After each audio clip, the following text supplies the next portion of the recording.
আগে বহুদূর যে গহনা রয়েছে সেগুলো পড়ে যেতে পারে, মায়ের অঙ্গহানি ঘটতে পারে, মায়ের লাগবে।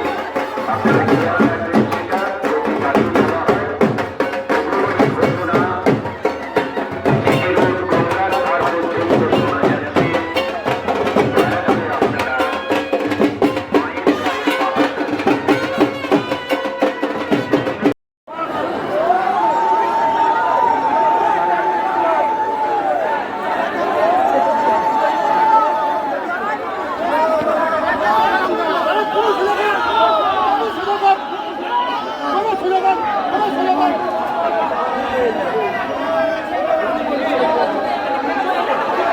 মায়ের চত্বরের সামনে ফাঁকা করে দিন। তারা পুজো যারা অনেকখানি জায়গা জুড়ে আছে আপনারা ডান দিকে সরে যান, আর বাঁশের ব্যারিকেড রাস্তার মাঝখানে দেওয়া হয়েছে সেখান থেকেও ভিড় সরে যান।